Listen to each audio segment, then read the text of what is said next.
Buenas tardes para todas. Sean bienvenidas a la clase correspondiente al día 8 de mayo del año en curso, en nuestro curso de nuestra asignatura de Historia de la Lengua Española.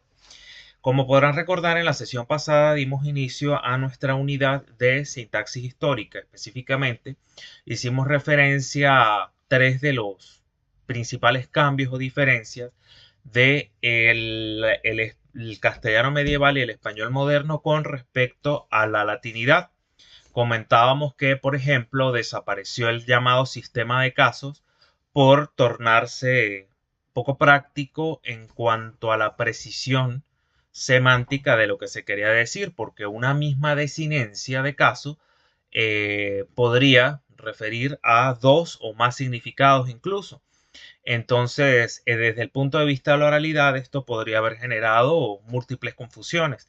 Por lo que, vuelvo y repito, ese sistema de casos se fue tornando muy poco práctico, no solo en lo que respecta al latín vulgar, y bueno, posteriormente esto originó el hecho de que desapareciera dicho sistema, particularmente en el caso del romance castellano.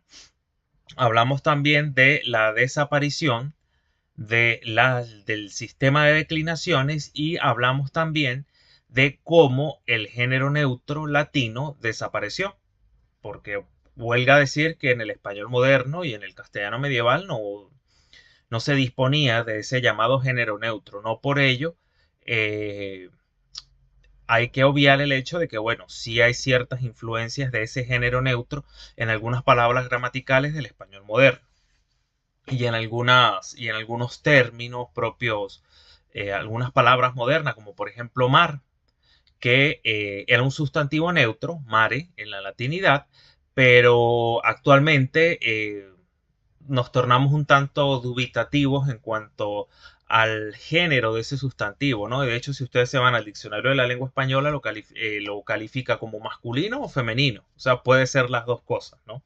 Y esto se debe precisamente a al hecho de que pues, dicho sustantivo pues era un género, era neutro en cuanto a su género en la latinidad, o mejor dicho, el etimo de ese sustantivo era neutro en cuanto a su género. Hablamos también, como lo tienen allí en pantalla, de algunos sufijos propios del castellano medieval, específicamente el sufijo ura y el sufijo udo, para dar origen a ciertos sustantivos y adjetivos. Hoy comenzamos nuestra clase con los adjetivos calificativos y vamos a hablar en concreto sobre los grados del adjetivo, el comparativo y el superlativo. Pero es necesario que pensemos un poco cómo era la situación para indicar el comparativo o el superlativo en la latinidad, que como ustedes podrán advertir, y como lo comentábamos en la sesión pasada, en la latinidad evidenciamos esa tendencia hacia el sincretismo, es decir, hacia la expresión sintética de ciertas funciones sintácticas o ciertas categorías de la gramática únicamente por medio de morfemas, o mejor dicho, por medio de palabras desinenciadas. Para indicar el comparativo y el superlativo sucedía lo mismo. Estos valores se indicaban por medio de morfemas que se adherían a las palabras, ¿sí?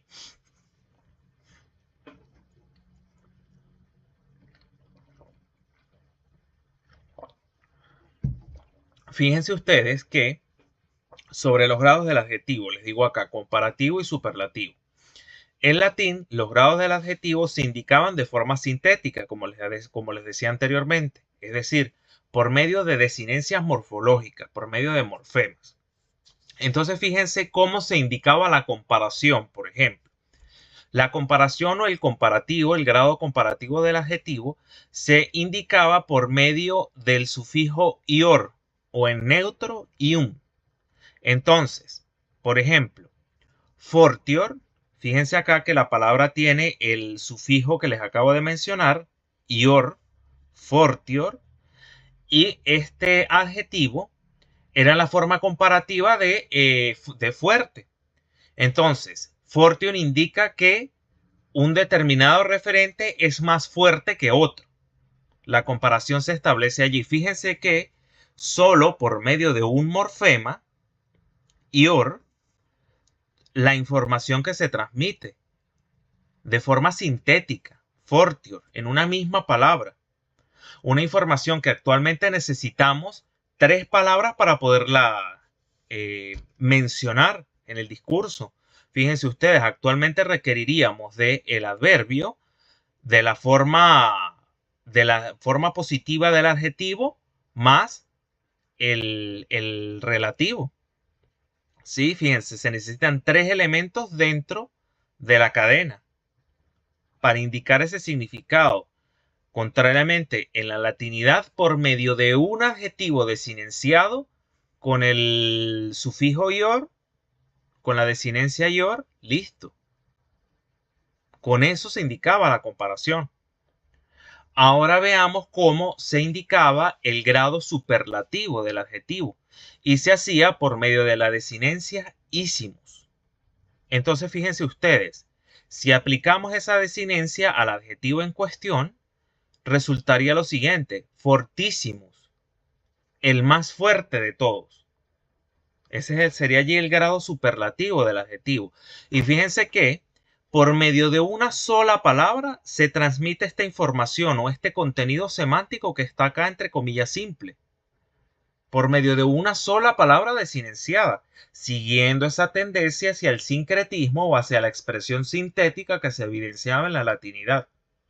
Pero en la actualidad requerimos de por lo menos 3 elementos para indicar ese grado superlativo.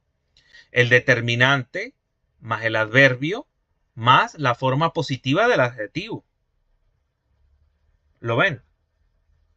Entonces fíjense que seguimos en cuanto a los grados del adjetivo y a la manifestación de los grados del adjetivo, seguimos evidenciando esa tendencia o esa transición de la expresión sintética a la expresión analítica. ¿Por qué? Porque esa tendencia hacia lo sintético, hacia el sincretismo, en la oralidad del discurso, resultaba muy poco práctica. Podría prestarse a confusiones, así como pasaba con los casos. Así ocurrió también con las maneras de expresar los grados comparativo y superlativo del adjetivo. Bien. Pero ¿qué pasa? Esta tendencia de manifestar los grados del adjetivo únicamente por medio de desinencias morfológicas, como vemos acá, en fortior para el grado comparativo y en fortissimus para el superlativo, esa tendencia se fue descartando, al igual que lo que ocurrió con los casos.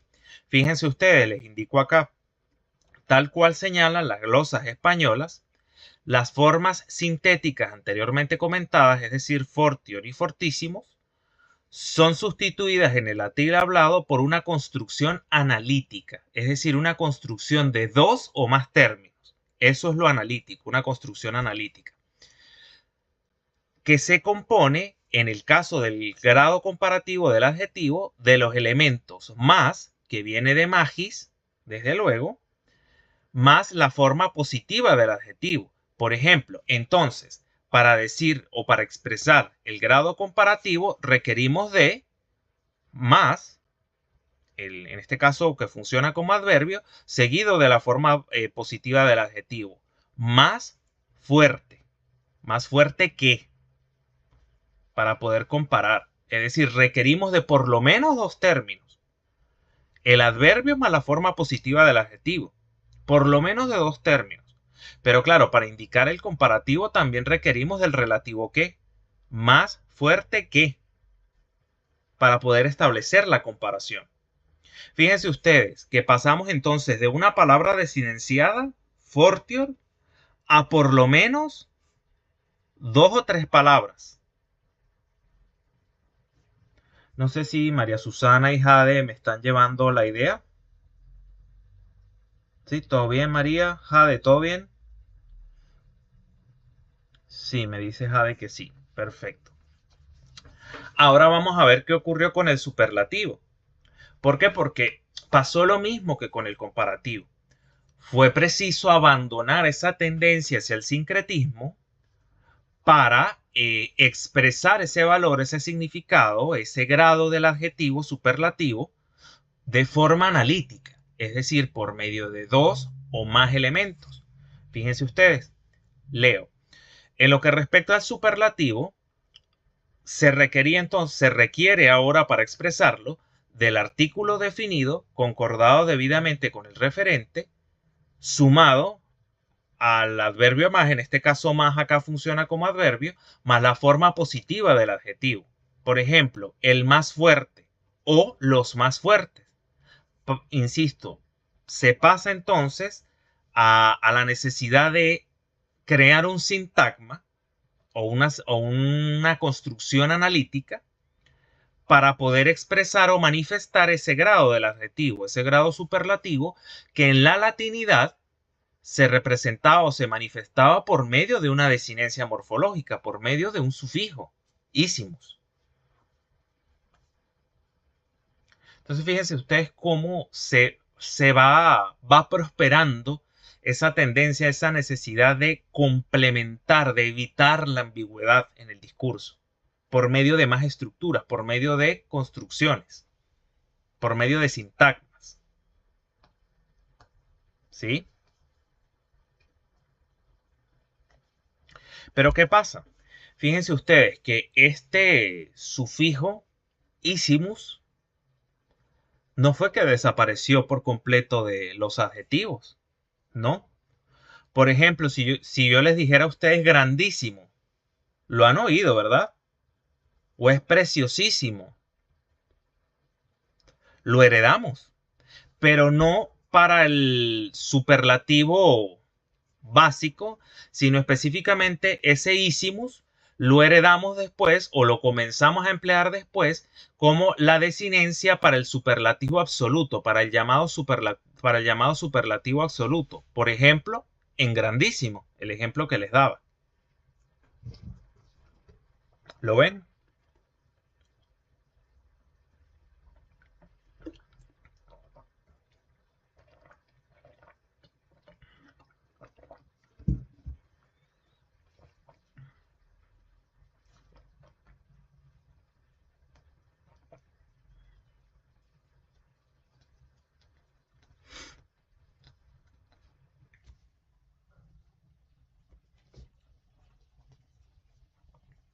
Yo les envié esto por el grupo, ¿verdad? La presentación, sí, la tienen en el grupo. Bien. Entonces, reitero, no fue que descartamos el uso de ísimos, de ese sufijo en el paso del latín al castellano medieval, no. Quedó por allí, pero ya no para expresar, digamos, la forma básica del superlativo, sino específicamente para el superlativo absoluto. Por ejemplo, grandísimo. Bien. Claro, evidentemente, pues pasó ciertos cambios, ¿no? Los procesos de evolución fonológica que ustedes ya conocen, los experimentó este sufijo para alcanzar su forma moderna. Ísimo, ísima.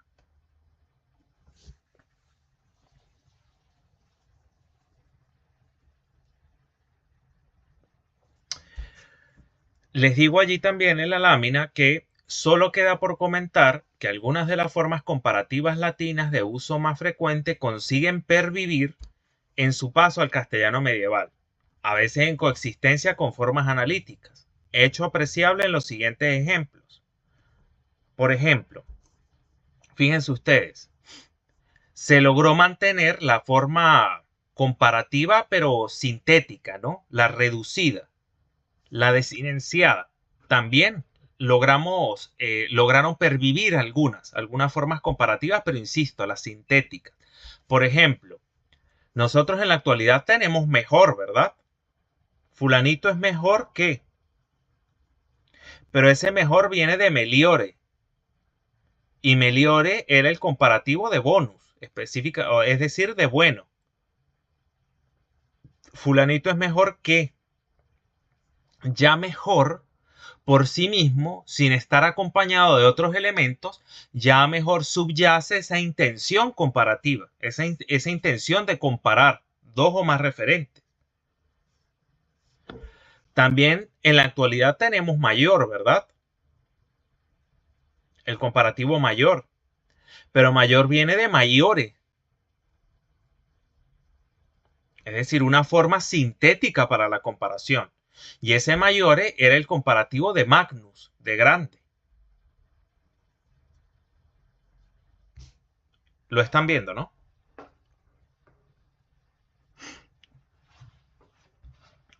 Y así, como logró pervivir mejor, que viene de meliore, también logró pervivir peor, que viene de peiore. Y peiore era el comparativo de malus, es decir, de malo.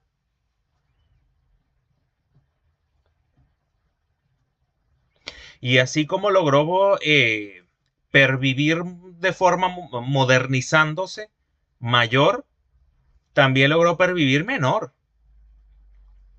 Lo tenemos acá. Y menor viene de minore. Comparativo de parvus, pequeño. ¿Lo ven? Entonces fíjense que estos 4 comparativos, que los tienen acá, mejor, mayor, peor y menor, ya ellos por sí solos subyace esa intención de comparación. Y eso se heredó precisamente de la forma que estos 4 comparativos tenían en la latinidad, o del origen de esos 4 comparativos en la latinidad. Fíjense ustedes, que eran comparativos por sí solos, sin necesidad de mezclarse o juntarse con otros elementos gramaticales. No sé si me captan la idea. ¿Sí? ¿Todo bien, María? Ok.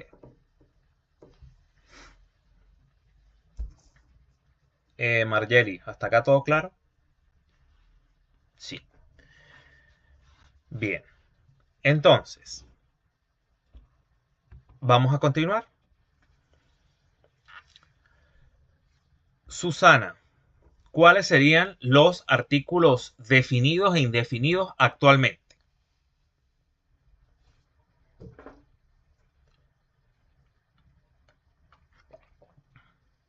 ¿Mm?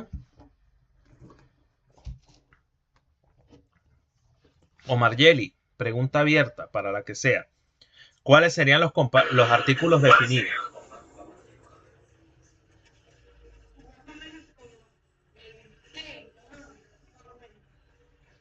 Sí, bueno, entonces, en ese caso, él, por ejemplo, en el sintagma, el carro vendría siendo un artículo definido, ¿verdad? Bien. Pero ¿qué pasa, María? ¿Y qué pasa para todas?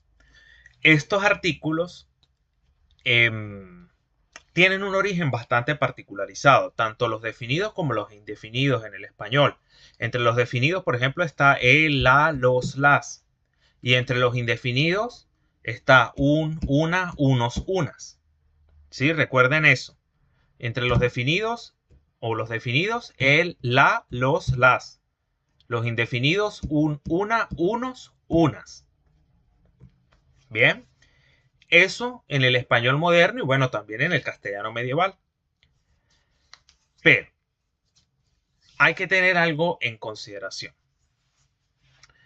La función de los artículos, ya sean definidos o indefinidos, siempre va a ser la de actualizar el sustantivo. Esa es la función que por definición les asigna la gramática a los artículos. O determinantes también los llaman. Actualizar el sustantivo. Bien. Pero llama particularmente la atención el hecho de que en la latinidad como tal no había artículos.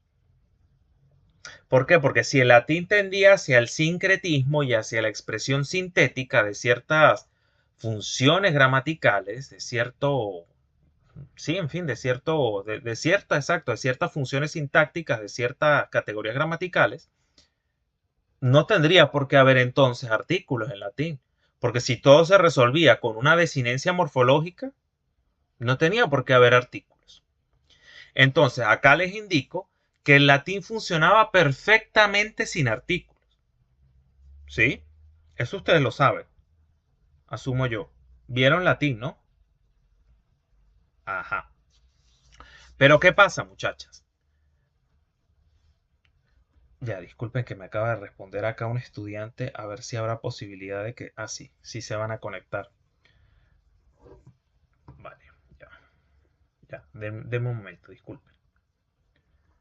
Es que estoy coordinando porque yo doy español de América los jueves y debo adelantar la clase el próximo jueves, el jueves de la semana que viene, debo adelantarla y estoy tratando de coordinar con los muchachos a ver si se las doy el domingo, porque yo el jueves tengo que viajar y voy a estar un poco complicado ese día.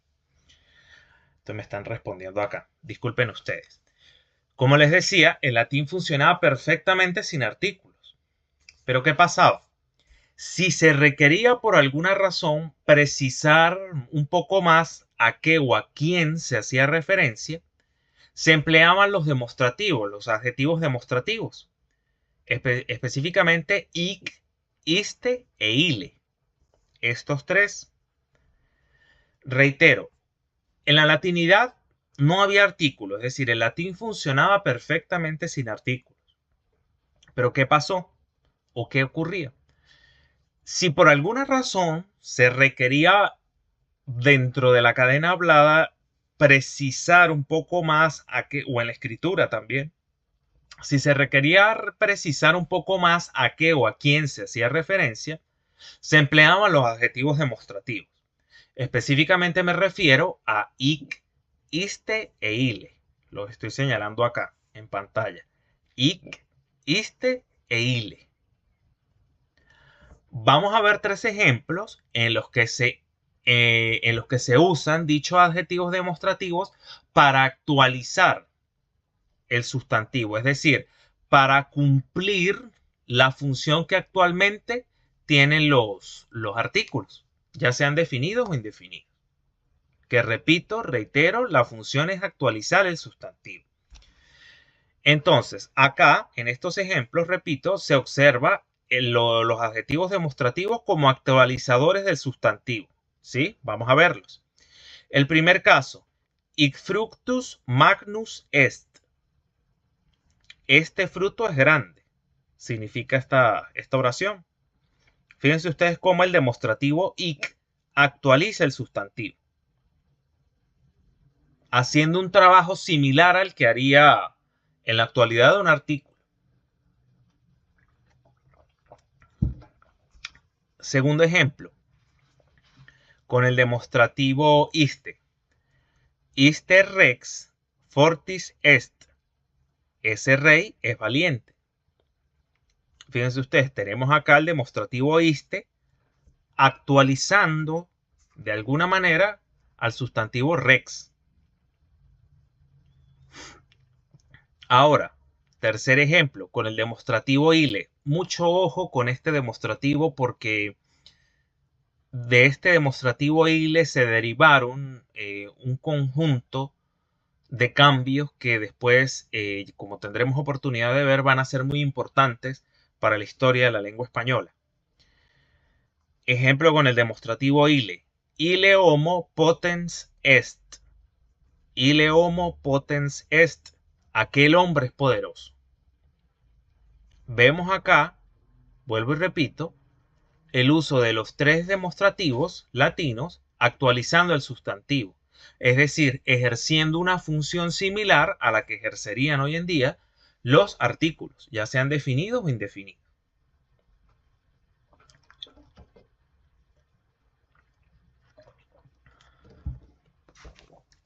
Pero, como ya les había dicho, tengan mucho ojo acá con ile, porque con ile hay una historia bastante interesante para contar. Hasta acá todo claro. Margeli, ¿todo bien? ¿Voy de nuevo? Cuando esto se refiere a actualizar el sustantivo, Ajá. ¿qué es exactamente? O sea, los artículos es, por ejemplo, ese y aquel. No, ya va. Ojo. Los artículos definidos en el español moderno son el, la, los, las. Y los indefinidos uno, una, unos, unas. Bien, pero específicamente cuando decimos que esos artículos actualizan el sustantivo es porque lo contextualizan. ¿Sí? Por ejemplo, la niña. ¿Sí? Está ubicando o digamos, está referenciando un poco más el objeto al que hace referencia ese sustantivo. Bien, la niña, una niña en específico. O cuando yo te digo una niña, allí también hay una actualización del sustantivo realizada por el artículo indefinido en ese caso, porque una niña me refiero a cualquier referente, es decir, a cualquier niña. Pero si yo te digo la niña, me estoy refiriendo a una niña en específico. ¿Sí? Entonces, a eso me refiero cuando les digo que los artículos actualizan el sustantivo. Esa es su función gramatical. ¿Vale? No sé si me sigues, si me captas la idea, Margeli. Ahora sí, bien. Pero ¿qué pasa? En el latín no había artículos. El latín funcionaba perfectamente sin artículos. Porque, vuelvo y repito, como la mayoría de categorías gramaticales y funciones sintácticas, buena parte de estas se manifestaban a través de desinencias morfológicas, no había necesidad entonces de tener artículos. Por allá, en algunos contextos, cuando se precisaba especificar con mayor detalle a qué o a quién se hacía referencia con lo que se decía, se empleaban los adjetivos demostrativos, ic, iste e ile, precediendo el sustantivo, tal y como se observa en los tres ejemplos que les estoy mostrando. Bien, pero insisto, cuando les digo actualizar el sustantivo es que se requiere precisar más a qué o a quién se hace referencia. Es decir, que haya como un poco más de información dentro de la cadena sintáctica que permita identificar con mayor detalle el objeto al que hace referencia el sustantivo. O sea, pormenorizar más a qué se está haciendo referencia o detallar más a qué se está haciendo referencia. A eso me refiero con la función que tienen los artículos, que es la de actualizar el sustantivo.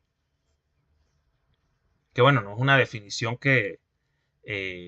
una función que yo me invento. O sea, ustedes van a un manual de gramática y les va a decir eso. ¿Cuál es la función del artículo? Actualizar el sustantivo. Y por actualizar vamos a entender eso, dar más detalle de a qué o a quién refiere ese sustantivo. No sé si me captas ahora sí la idea, Margeli. ¿Sí? Bien. María, Jade, ¿todo bien? Bien. Chévere. Entonces, repito, en el latín no había artículos, pero si por alguna razón se precisaba especificar un poco más a qué o a quién se estaba mencionando, se empleaban entonces los demostrativos, los adjetivos demostrativos, ic, iste e ile, como los tenemos acá en estos tres ejemplos. Pero ¿qué pasa? Ese demostrativo ile siguió un camino evolutivo muy interesante en cuanto a la historia de la lengua española. Ya vamos a ver por qué. Y de hecho, con ese demostrativo ile va a ocurrir algo muy curioso en el castellano medieval, que ya lo vamos a ver también.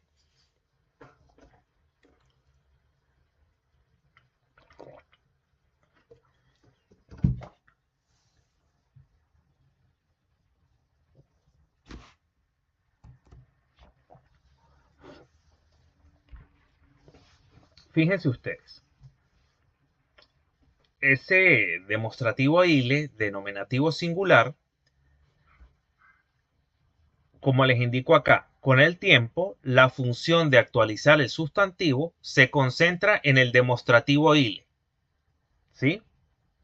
Es decir, con el tiempo se dejaron de emplear los tres demostrativos cuando se requería actualizar el sustantivo y simplemente esa función se concentró en ile, solo en ile.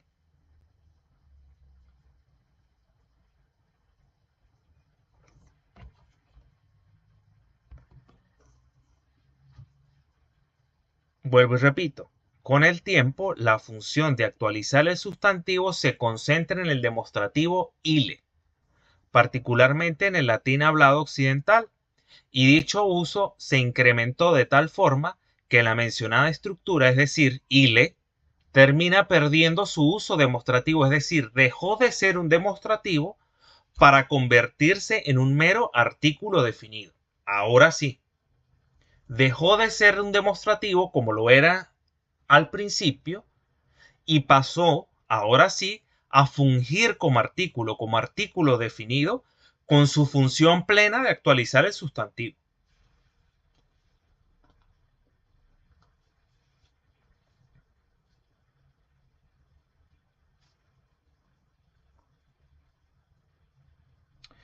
Entonces, muchachas, la derivación de las formas de artículo definido castellano a partir del paradigma latino de ile se presenta en el siguiente esquema.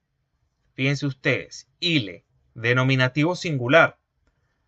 En el caso masculino, de ile derivó el artículo definido el, por ejemplo, el que usamos en el sintagma el carro. Viene de ile, de ese nominativo singular.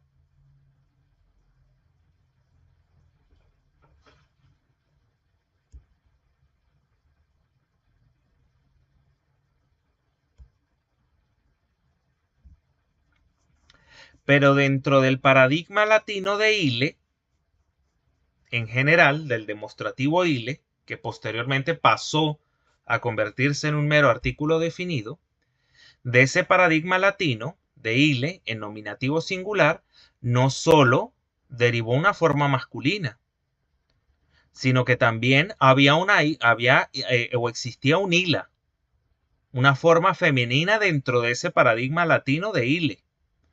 Y de esa forma femenina, ila, evolucionó el artículo definido el femenino. Por ejemplo, el que empleamos en el sintagma la casa.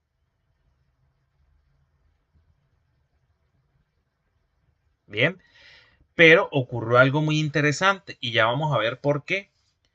Porque de ila, que evolucionó a de este ila femenino, también evolucionó un el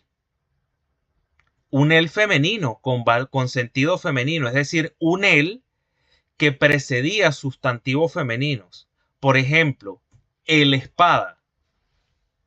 Eso es muy común en los textos medievales. Si ustedes se van, por ejemplo, al Miocid, muchas veces se van a conseguir con ese sintagma, el espada. Nosotros en la actualidad no diríamos el espada, diríamos la espada, ¿sí o no? Pero en la Edad Media era muy común encontrar ese sintagma o cualquier sustantivo femenino precedido de él. Pero ese él es femenino, distinto de este él, que es masculino y que derivó de ile. Este él es femenino y derivó de ila. Entonces, repito, de ila, dentro del paradigma latino de ile, evolucionó por ejemplo, el artículo definido que empleamos cuando decimos la casa, por ejemplo, pero también derivó un él, que reitero, ese él precedía sustantivos femeninos en la Edad Media. Por ejemplo, el espada.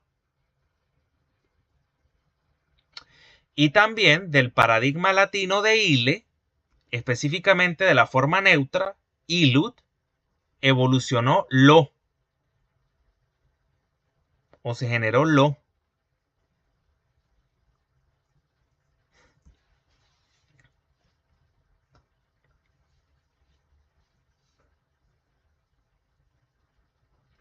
Ya vamos a ver más claramente por qué este él se considera femenino. Ya es femenino per se porque derivó de ila, es decir, la forma femenina dentro del paradigma latino de ile. Vamos a ver ejemplos de este él femenino y qué ocurrió después. ¿Hasta acá todo claro? María, repito algo. ¿Segura? Cualquier cosa, repito, no hay problema. Bien. Margeli. Vale. Vamos a ver más claramente qué ocurrió con este famoso él femenino y qué pasó después. Fíjense. Empleo del artículo definido femenino singular, él, precediendo sustantivos femeninos. Esto ocurrió específicamente en la Edad Media. Grábense eso. Solo en la Edad Media castellana. Esta tendencia no pasó al español moderno. Eso tienen que tenerlo muy claro.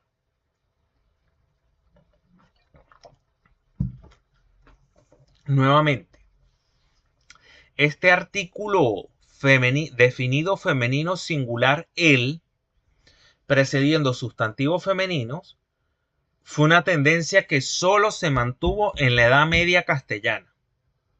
Ese uso se comenzó a descartar a partir del siglo XVI. También es un dato importante que lo tengan en cuenta. Ese uso se comenzó a descartar a partir del siglo XVI. El uso del artículo él como femenino y precediendo todo tipo de sustantivo femenino.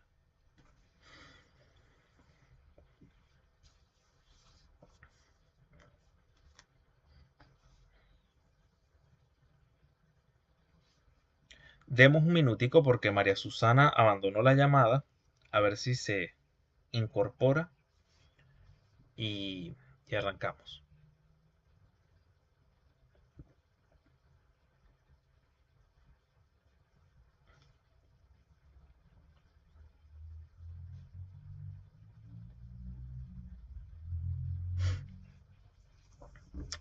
Entonces, fíjense, como se recordará del punto anterior, es decir, de lo que vimos en la lámina precedente, los resultados del demostrativo nominativo femenino ila, es decir, de este ila que tenemos acá, son ila,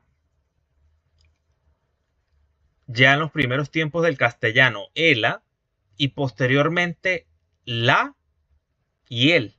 Es decir, el artículo definido femenino la, por ejemplo, el de la casa, y el femenino, como les comentaba, el espada. Fueron dos los resultados provenientes de ila. Y repito, este el femenino, por ejemplo, el espada, fue una tendencia que se mantuvo durante la Edad Media castellana, no pasó al español moderno porque se comenzó a descartar a partir del siglo XVI. Pero veamos un dato curioso. Es importante destacar que incluso en el siglo XV, es decir, ya en el estío de la Edad Media, se solía emplear el artículo el precediendo sustantivos femeninos iniciados en cualquier vocal, es decir, cualquier tipo de sustantivo femenino. Como se aprecia en, por ejemplo, sacó el pie de la estriba, en lugar de sacó el pie de la estriba. O fíjense ustedes, por ejemplo, el arrancada, en lugar de la arrancada. O fíjense aquí, del otra, en lugar de la otra. O por ejemplo, el hora en lugar de la hora. Acá hora está sin H porque estoy respetando la ortografía original del ejemplo, de donde lo tomé. Es por eso que no tiene H. ¿Sí?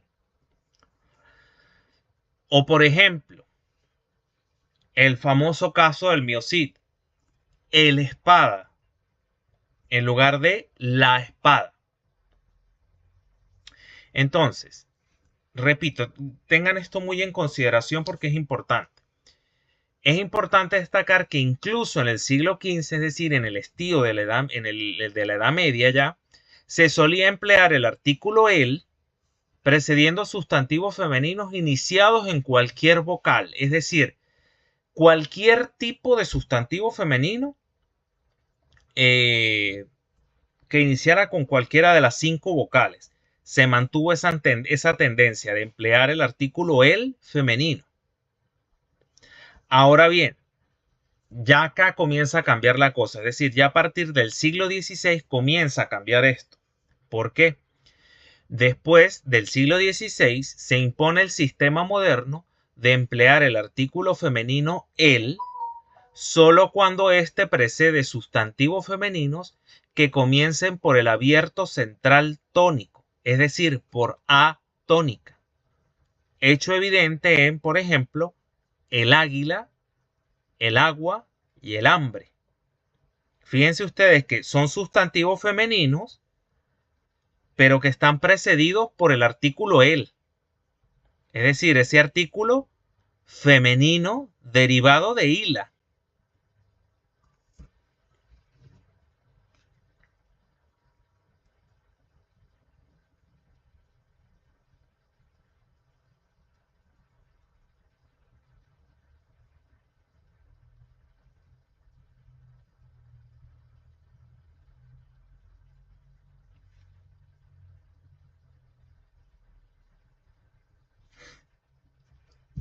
Miren nuevamente.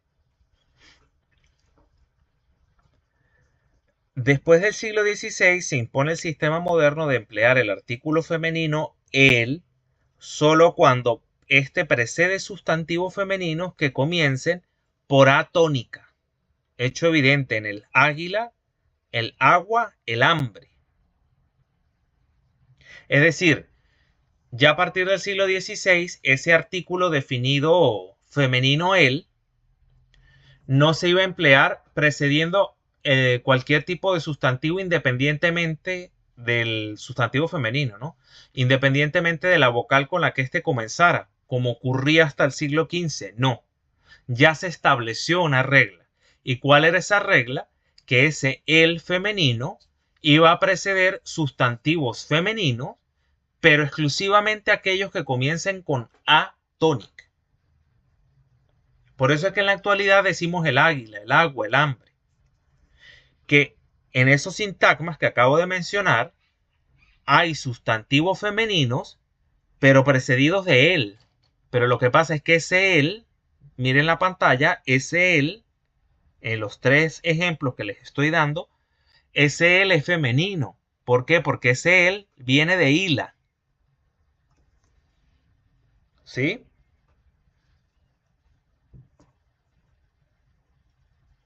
Es por eso.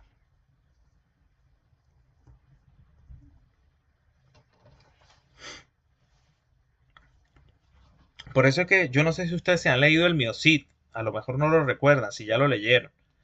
Pero en el Miocid, a cada momento sale el espada. El sintagma de la espada. Es por eso. Porque ese él viene de hila. Ese él es femenino.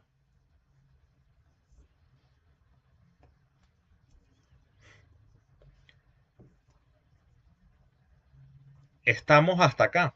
¿Todo bien? Vale.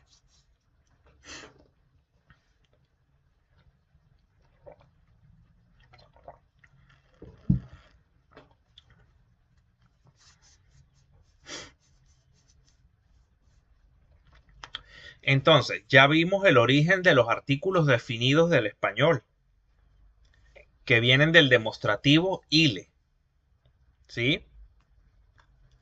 Ahora, eso con los definidos. Ahora vamos a ver el origen de los indefinidos, de los artículos indefinidos. Una, unos, unas.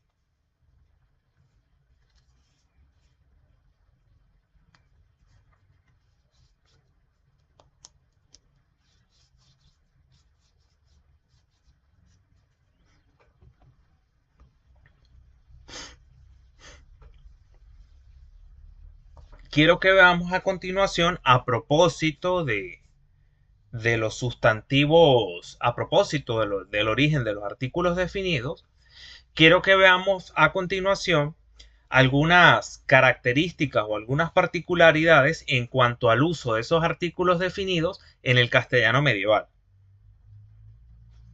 Fíjense ustedes, por ejemplo, era muy común en los textos de la Edad Media castellana conseguirnos con la construcción compuesta por un artículo definido más un determinante posesivo más un sustantivo. Les digo yo allí, fue también común en el castellano medieval el uso del artículo definido antecediendo un determinante posesivo y seguido de un sustantivo. El gran ejemplo, el mío Cid, el artículo definido, mío, determinante posesivo, Cid, sustantivo. Aquí deberíamos decir Cid, es decir, pronunciando el africado alveolar sordo. Recuerden que la C con cedilla hace referencia al africado alveolar sordo. Entonces deberíamos decir el miocid, si lo pronunciamos al modo medieval. Entonces, esta construcción, compuesta por artículo definido más determinante posesivo más sustantivo, era muy común en los textos de la Edad Media. O por ejemplo también, un caso más cercano a nuestro español moderno, la mía señora, el mío caballo, el su esposo. ¿Sí? Eso era muy común en la Edad Media. Y es un sintagma bastante característico de dicho periodo y que, bueno, tiene que ver con ese surgimiento del artículo definido, ¿no? Fíjense como cada vez se va haciendo más notoria ya en el castellano la necesidad de que no quede duda de a qué o a quién me estoy refiriendo. Al extremo de, fíjense cómo se está actualizando acá un sustantivo, no simplemente con el artículo, sino también con un determinante posesivo. Que no quede duda de a qué o a quién me estoy refiriendo. Se va acrecentando esa necesidad de precisión en la lengua española. De que no haya lugar de ambigüedad de ningún tipo. Y otro hecho característico del castellano medieval asociado al uso de los artículos definidos es el empleo de la forma contracta del. Cuando les hablo de forma contracta, me refiero a una contracción, es decir, que dos elementos, dos categorías gramaticales se contraen, se juntan en una misma palabra. Fíjense ustedes, empleo de la contracción del en lugar de la cuando la palabra siguiente, generalmente un sustantivo, comienza por el semicerrado anterior, es decir, por la vocal E. El ejemplo que les venía mencionando, de la espada. Te lo consigues mucho así en el texto medieval, de la espada, en lugar de la espada. ¿Por qué les hablo de forma contracta o de contracción? Porque se unen dos categorías gramaticales. La preposición de, seguida del determinante definido, del artículo definido femenino, la. ¿Sí? Entonces se están juntando las dos categorías en una sola palabra. Fíjate acá, Jade, del en lugar de la. Es decir, estas dos palabras, la preposición y el artículo, se juntaron en una. Y es muy común conseguir esto en los textos de la Edad Media. A eso me refiero con contracción, que se unen dos palabras en una. ¿Lo viste? Bien. Jade, creo que nos vamos a ver en la necesidad de culminar la clase. Me hubiera gustado siquiera llegar a la hora, pero debe ser que a María y a Margeli se les fue la luz porque se desconectaron y no volvieron. Ah, ya volvió Margeli. Bien, ya volvió. ¿Todo bien, Margeli? Profe, se cerró, pensé que era como algo de la configuración de la llamada o algo así. Ah, ok, qué raro. Pues como le comentaba a Jade, Margeli, cuando les hablo de contracción me refiero a que se unen dos palabras, dos categorías gramaticales en una sola. Entonces, fíjate, empleo de la contracción del en lugar de la, cuando la siguiente palabra, generalmente un sustantivo, comienza por el semicerrado anterior. Fíjate el ejemplo que te doy. Del espada, en lugar de la espada. Se unen la preposición y el artículo definido femenino en una sola palabra, del. Esto es una contracción o una forma contracta, y era muy común conseguirla en los textos medievales. Este es otro uso, otra particularidad del castellano medieval asociada al surgimiento de los artículos definidos. Por eso lo menciono. ¿Sí?